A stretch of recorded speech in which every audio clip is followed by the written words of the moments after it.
À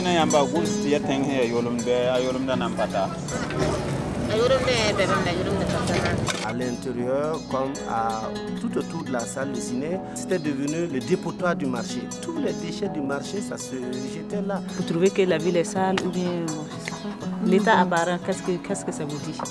Pour moi, Gourcy est une ville très très sale. Cette rencontre qui nous réunit consistera pour le bureau d'études à nous présenter sa méthodologie et son plan de travail pour l'élaboration du plan stratégique de gestion des déchets ménagers de la ville de Gourcy. Dans le processus d'élaboration des plans de gestion des déchets, la concertation et les débats sont indispensables pour favoriser l'appropriation par les autorités communales et la population. C'est l'occasion de débattre des pratiques actuelles et des scénarios de gestion prévus pour l'avenir. C'est une rencontre qui permettrait également aux participants de se familiariser avec le bureau d'études qui sera avec nous pendant les 3 prochains mois. Et elle leur permettra donc de partager les premiers commentaires sur la méthodologie envisagée. Bon, donc sur ce, je vais inviter donc le bureau à bien vouloir nous présenter donc nous faire donc le déroulement donc de leur méthodologie de travail. Ainsi, le bureau d'études a d'abord présenté un état des lieux du système en place, les attentes de la population, avant de proposer plusieurs scénarios à choix des autorités. L'objectif de la mission, c'est ce plan stratégique qu'il faut élaborer et qui concerne les 5 secteurs de la commune de Gourcy. Et ce plan doit être opérationnel sur une période au moins de 10 ans. Et les résultats attendus de notre mission ensemble, c'est proposer des plans opérationnels annuels. C'est également des équipements prioritaires en matière de gestion des déchets que nous allons ensemble définir. C'est également mieux organiser la pré-collecte, la collecte, le transport et la valorisation des déchets. C'est également élaborer un cadre de référence pour que toute personne qui voudrait intervenir en matière de gestion des déchets dans la commune de Gourcy ait un repère. Vous avez listé un certain nombre de questions, mais je n'ai pas vu dedans ressortir le fait de savoir quelles étaient les attentes de la population par rapport à un plan de gestion des déchets ou à la gestion des déchets. J'ai entendu dire que le pollueur doit payer, je cherche à comprendre. Le pollueur peut polluer et doit payer avant de polluer, ou bien le pollueur ne doit pas polluer. Ça ne voudra pas dire qu'il faut polluer et payer. Si on peut éviter de polluer, il faut éviter de polluer. Quelle place on a accordée au volet communication dans la mise en œuvre donc, de ce plan?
La saniam tagasu zakon sagado zabo la anda la ka ta wani shumba gehere wala wanto to shumba ma ya shumba pa mo bumme hina kogole wala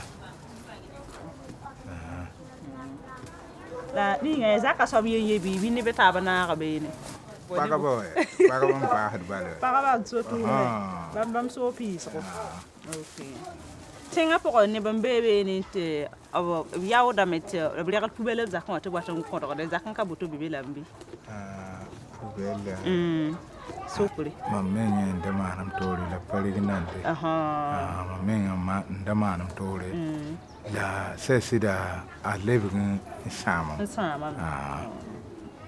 la hanki sakada ne yara À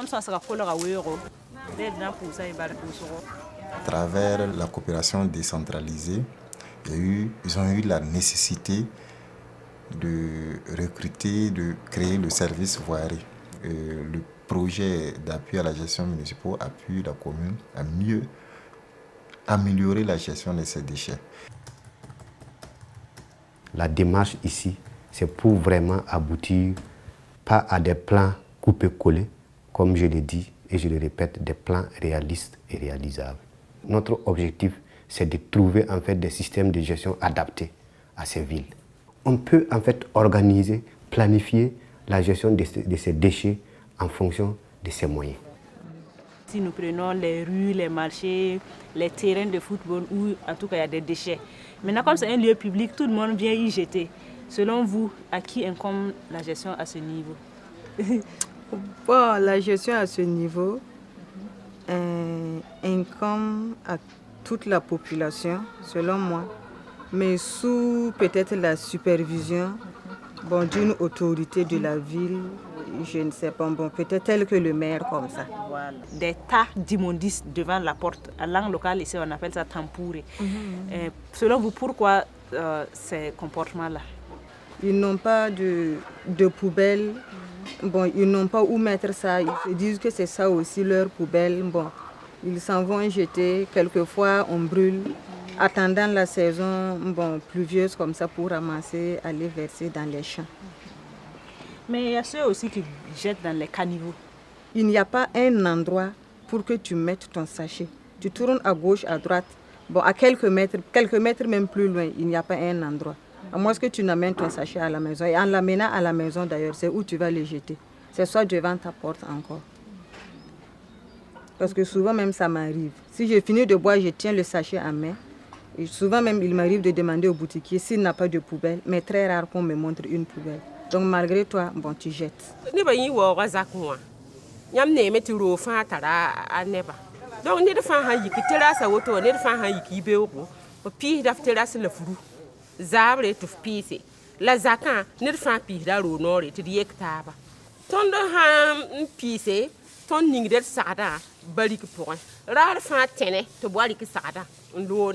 la jugu ko bagala pisna la ton yawda pagabon watin wu ko de labo ne wa ba kenan duura la hale bondo sada kenga ya wa grillage bebe to kenan duura de ton pa mi osomande buninga ne bondi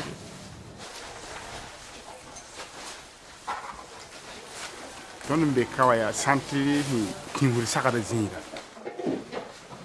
tenga sakara fa wata centre kanga puwa ton tungu ton digle kubel si zakasa pousse libu me bak fixe number tenga puwa yi siret number ikenden va ka sakara bak fixe number puwa zakasa pousse kala sakara fa be zingi panya ko toturi sakara fa na ka tawa renkiti ton yak yam wane centre puwa tunhuri ton tunhuri yakre nyakre biligi putu butel number bungu sun sakane ton tunga fa ton yakre la wonde wa sakane ton me to me lebu dum bahare bingre yime zinga to ya ha ton gam kono biliga on boyre ne tise ya ne den dat tum ne zadde me ton ko harane sa se number ton lebu yine ga yime man pa be number wala lebu son wada sa se number nyam ne fu ga fa Kuteme, ton tu indique que les bons causes et sont ton centre de tout.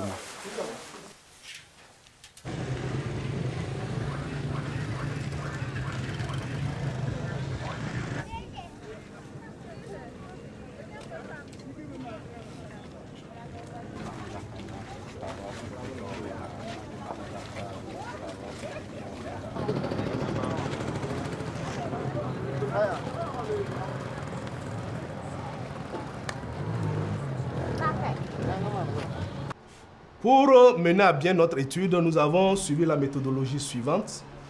La rencontre de cadrage que nous avons eu à faire ici même. Et après, nous avons fait une recherche documentaire sur l'ensemble des documents existants en matière de gestion des déchets au niveau de la ville de Koursi. Nous avons ensuite élaboré des outils de collecte de données qui ont été amendés par le comité de concertation. Nous avons mené des rencontres et des entretiens, des recherches terrain, et nous avons ensuite analysé les données et nous avons élaboré le document que vous avez. Il y a des ménages qui sont favorables pour le système traditionnel. Et ces ménages représentent 3,45%.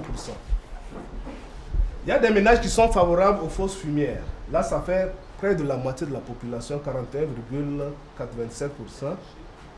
Et des ménages qui sont favorables à la collecte structurée, à savoir 45,32%. Il y en a qui ne sont pas prononcés.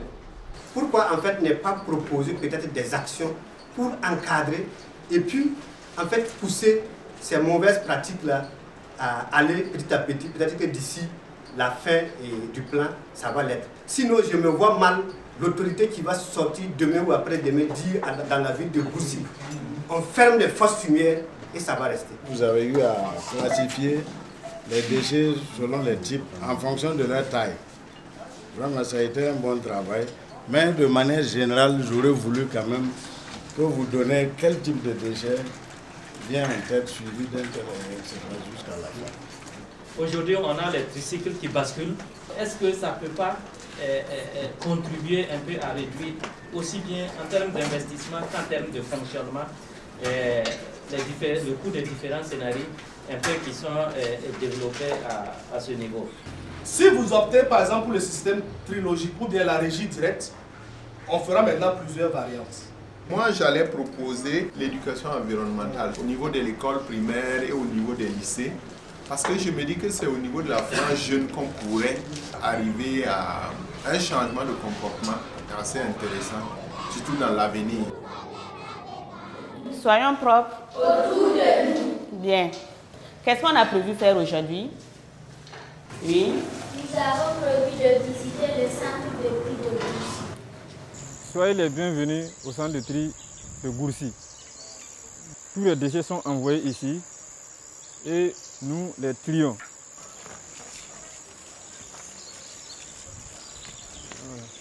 Donc, vous voyez ici on produit le compost. Les chassis que je vous ai montés dans le centre là, nous les utilisons ici. Vous voyez cet équipement là. Donc venez, vous voyez. Ça c'est le centre de production de pavés. Quelle est la quantité de déchets produits par jour par les habitants de Gourcy? La quantité de déchets produits par jour par les habitants de Gourcy est de 15 000 kg. La visite m'a plu parce que je ne pensais pas y venir. En même temps, j'ai su qu'il y a des déchets qui sont utiles pour qu'on puisse faire d'autres choses.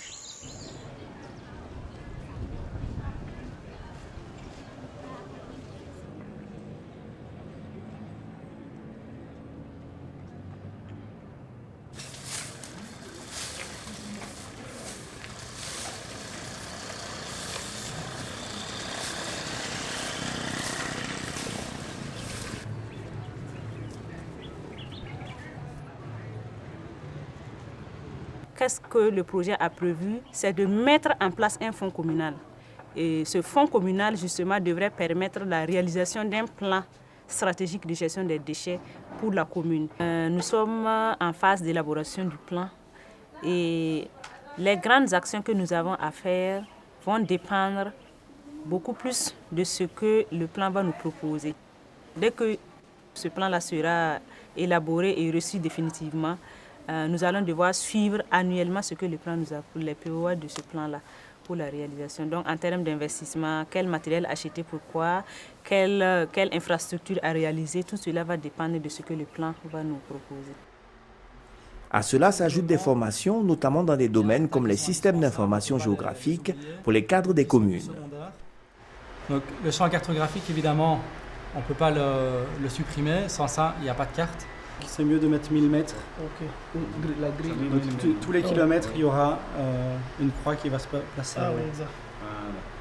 Je suis formateur SIG, donc système d'information géographique. Et donc le CS m'a proposé de mener à bien une formation en cartographie, donc le fameux système d'information géographique. On a réalisé un exercice ici sur l'état sauvage, c'est essayer d'étudier la proximité entre les bacs fixes et l'état sauvage, voir est-ce qu'il y a un impact de la présence du bac fixe ou est-ce qu'au contraire la présence du bac fixe va augmenter le nombre d'états sauvages et peut-être si on repère des quartiers où il y a beaucoup de tas sauvages, savoir voilà, tel quartier il y a des problèmes, il faut mener des sensibilisations plus importantes.